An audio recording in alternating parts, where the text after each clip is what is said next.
Tell us, how did you know that, or how did you guess there would be a market for this sort of industry? Well, it was, I came over from the UK around about 2.5 years ago, and I was a wedding planner in the UK for nearly 8 years.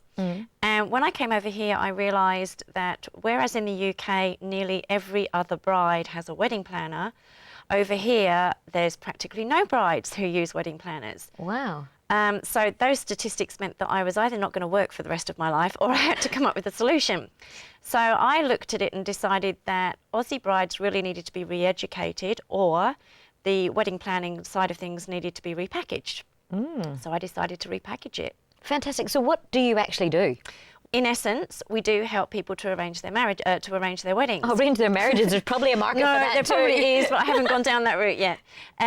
However, what we realised was that at the moment, because everyone's got this preconceived idea of what a wedding planner does, we needed to make it more appealing. And the other problem is, with films like The Wedding Planner, people assume that you have to either be a film star or you have to earn fortunes in order to be able to afford a wedding planner. So we had two issues which we had to overcome. So what we've done is completely repackage it and looked at it and said, if you were to go on a diet, the first thing you would probably do is hire yourself a personal trainer. Yeah. And people don't think anything about spending an hour once a week with a personal trainer to get them fit and to get them in shape. So we thought, well, why don't we do the same thing with weddings? Instead of hiring a personal trainer to keep you fit, you hire a personal wedding helper to keep you sane. What is one of the most unusual things that you've done? Probably there was a wedding in the UK. It was a medieval wedding. Yeah. Every single guest at the wedding was in medieval dress. The bride and groom were Arthur and Guinevere. There was a round table. The bridesmaids and the groomsmen were knights of the round table.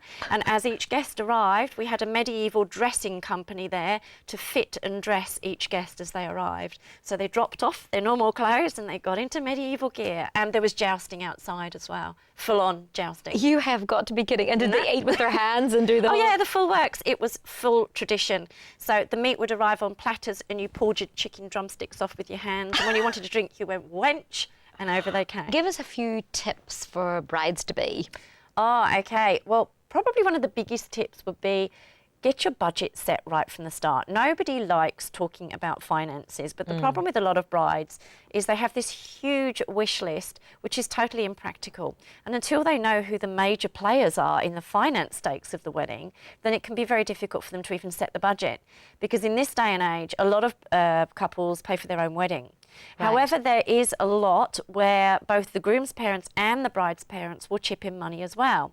My suggestion to people is get all the parties involved to sit down at a specific time and date and find out how much they're willing to contribute, for the simple purpose that then you know what your budget is going to be and you can plan around that. We often suggest to people, for example, forms of entertainment. Entertainment can be very stock standard and boring. You know, the standard disco, your standard band. Yes. People are looking for a bit more than that now. So some of the fun things you can do, for example, are like having a caricaturist at your wedding. So instead of having bombonera, you get a caricaturist to come in and draw caricatures of people on pre-printed paper with the name of the bride and the groom and the date of the wedding, and that's a great gift for them to better take home. A lot of people use things now, especially in the UK and in America, chocolate fountains.